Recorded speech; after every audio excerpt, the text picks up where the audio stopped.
Bonsoir à toutes et à tous, merci de nous rejoindre. C'est l'heure de l'invité du journal. La gestion durable des ressources en eau dans un contexte de changement climatique, c'est le thème de la rencontre qui réunit cette semaine à Rabat l'Office national de l'électricité et de l'eau potable et le US Water Partnership sous le partenariat du département d'État américain. Objectif, réfléchir à la planification stratégique pour faire face à la pression exercée sur les ressources en eau par le changement climatique et échanger sur les expériences permettant de résorber le stress hydrique. Le docteur Barney Austin, PDG d'Aqua-Stratégie et expert en eau, a animé des ateliers durant cette semaine et il est avec nous ce soir pour nous en parler. Docteur Austin, merci beaucoup de nous avoir rejoints. Avec plaisir. Alors, une première question d'abord sur cette rencontre qui s'étale cette semaine à Rabat en partenariat avec le département d'État américain. Quel est l'objectif de ce colloque et de ces ateliers ?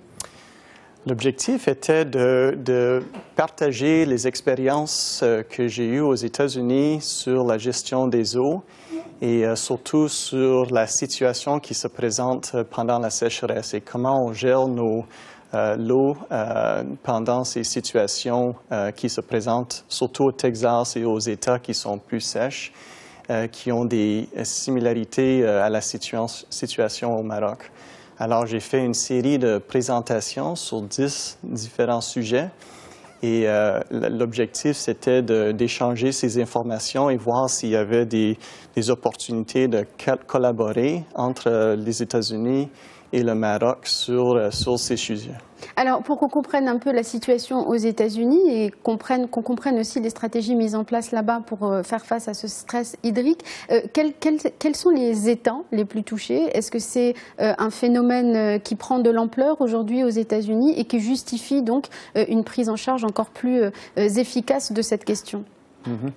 La situation aux États-Unis et surtout au Texas, où j'habite, est semblable au Maroc parce qu'on a des années qui sont assez humides. Par contre, on a des années qui sont très sèches. Donc, il y a une irrégularité. Une irrégularité assez spéciale, importante. Et donc, par exemple, l'année 2011, on a eu les températures plus hautes qu'on n'ait jamais vues au Texas et la pluie la plus basse qu'on n'ait jamais eue au Texas aussi en même temps. Et cette sécheresse a duré pendant 4 ans. Et c'était une situation très difficile pour nous. Par contre, dans l'année 2015, on a eu plus de pluie qu'on n'ait jamais eu. Et donc, les inondations étaient difficiles à gérer aussi. Et c'est une situation au Texas semblable, je pense, au Maroc, où vous avez des années humides et des années sèches. Et pour planification en eau, on fait nos plans sur les années sèches. Il faut qu'on ait assez d'eau pour l'approvisionnement dans les années sèches. Les années humides sont moins stressants pour nous. Donc, il y a des similitudes entre la situation aux États-Unis et la situation au Maroc qui peut permettre justement de s'inspirer de l'expérience américaine. Absolument. Alors justement, quelle est l'expérience américaine en la matière? Sur quoi travaillent les États-Unis ces dernières années pour faire face à ces situations exceptionnelles de très forte sécheresse? La situation au Texas et aux États-Unis est semblable au Maroc, étant que l'eau qui vient de la pluie, facile à aller chercher dans les rivières, dans les fleuves, dans les lacs, dans les nappes d'eau, les nappes phréatiques, ces eaux sont épuisées. Et on a besoin d'aller chercher d'autres eaux. Et donc, on construit des usines de dessalement. On commence à réutiliser les eaux usées. Depuis combien d'années à peu près aux États-Unis on se lance dans le dessalement, par exemple? Le dessalement, ça fait à peu près 20 ans. Mais c'est une technologie ou une application qui accélère maintenant parce que le coût de dessalement descend assez rapidement. Oui, parce qu'on imagine que ces solutions ont un coût.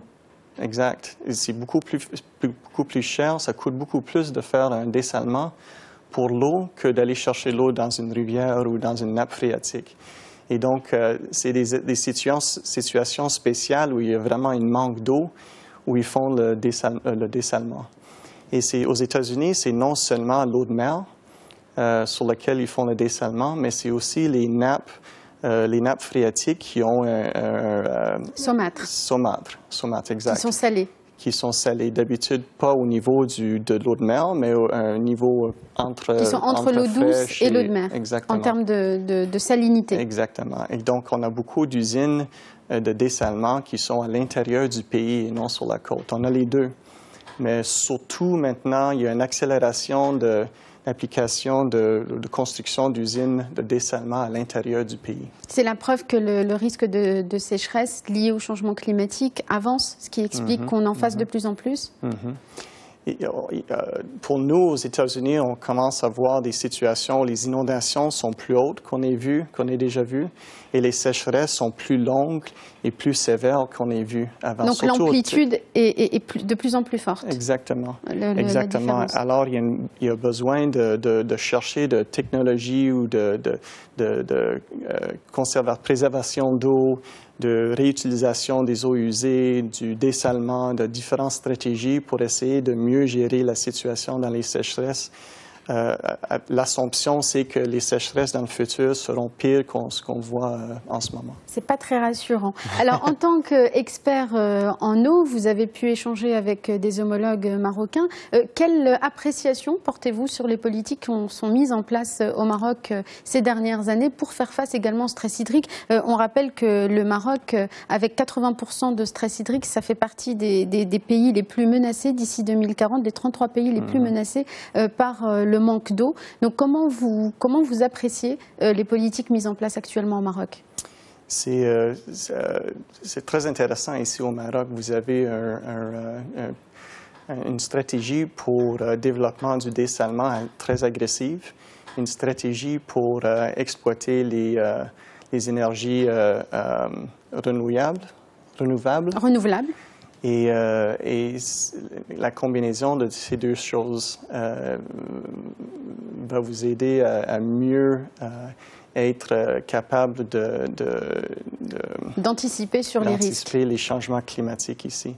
Et il y a aussi quelque chose qui était très intéressant au Maroc, que j'apprécie beaucoup, c'est une combinaison, la planification de l'énergie, la planification d'eau se fait ensemble ici au Maroc. C'est une vision globale.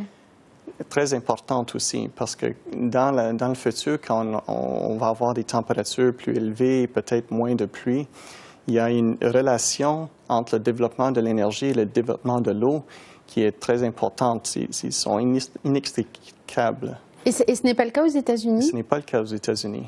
La planification de l'eau se fait au niveau de l'État, tandis que pour l'énergie, le développement se fait dans le secteur privé, se fait dans le secteur public, se fait dans plusieurs différents secteurs. Et c'est difficile de faire la planification de l'électricité en parallèle ou en même temps que la planification en eau. Et c'est important de savoir qu'il y a une très forte liaison ou une relation entre les deux.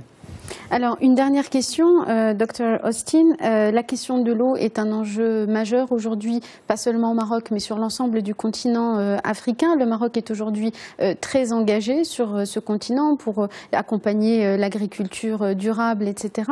Est-ce que, avec votre expérience américaine et l'expérience marocaine, on peut dessiner une stratégie globale pour l'ensemble du continent?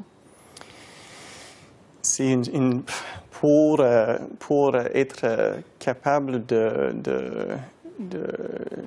d'approvisionner l'eau dans le futur pour le continent au complet de l'Afrique, on va être obligé d'adopter plusieurs différentes stratégies, je crois. Il n'y aura pas nécessairement une stratégie globale, je crois, mais c'est important. Il y a une des choses dont on a parlé cet après-midi, c'était sur la préservation de l'eau, surtout dans le secteur agricole. Il y a beaucoup de possibilités, beaucoup d'opportunités de préserver un peu de cette eau pour être capable de l'utiliser autre part. Et donc, la stratégie future pour le continent de l'Afrique va se concentrer, je crois, sur plusieurs différentes stratégies. Et c'est l'avancement des technologies en dessalement, la préservation de l'eau, utilisée dans l'agriculture. Utilisée dans l'agriculture, l'adoption des énergies renouvelables, l'adoption il va falloir qu'on utilise les eaux usées plus efficacement Donc aller être inventif et avoir un large spectre de solutions possibles. Exactement, exactement. Merci beaucoup, Dr. Barney Austin. Je rappelle que vous êtes PDG d'Aquastratégie et vous êtes expert américain en eau. Et donc on rappelle que ce colloque se tient jusqu'au 29 septembre à Rabat. Merci beaucoup d'avoir été avec nous. Merci beaucoup. Merci à vous tous et à vous toutes de nous avoir suivis. C'est la fin de cet entretien. Restez sur Médien TV, la suite de l'information dans un instant.